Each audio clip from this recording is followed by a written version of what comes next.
Check out this anime inspired by American television series.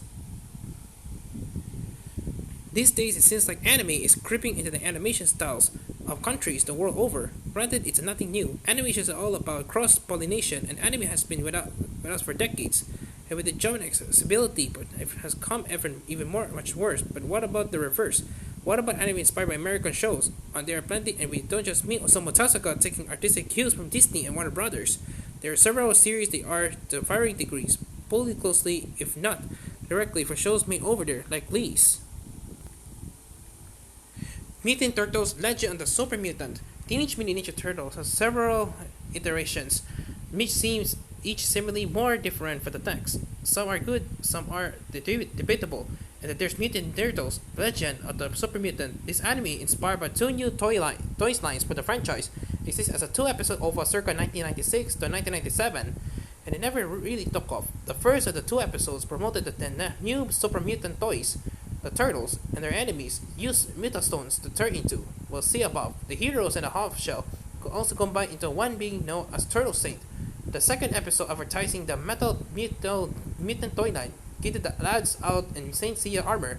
If nothing else, the show at least had a hot-blooded opening theme song by Hironobu Kageyama. Powerpuff Girls Z. Cartoon Network's The Powerpuff Girls feels anime inspired from the get-go, so it's unsurprising that it will eventually come home to roost. Surgically, in 2006, the Mashita Powerpuff Girls Z turned the cute action-packed series into a full-on magical girl anime, rather than the girls being created from Chemical X.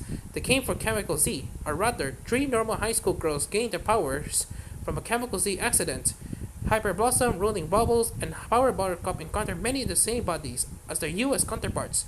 And like the girls, these characters have expanded backstories. The show goes off in its own unique direction, but there are plenty of fun notes to the original.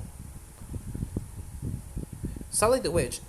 Misateru Yokoyama was hugely influential in the world of anime and manga. His Tatsujin 28, Gigantor, kick-started the giant robot genre, and Sally the Witch, together with his contemporary Himitsu no Ako-chan, began our long, proud history of magical girls. But Sally was inspired by a magic user from US TV Samantha Stevens of Bewitch. See Bewitch, dubbed into Japanese as My Wife is a Witch, was super popular in Japan. Sally wrote that popularity telling the story of a girl from a far-off kingdom bringing her magical antics to our world. So yes, a classic sitcom is at least partially responsible for the entire genre of anime. For anime inspired by US TV, to manga inspired by US comics, here's how we love Deadpool Samurai.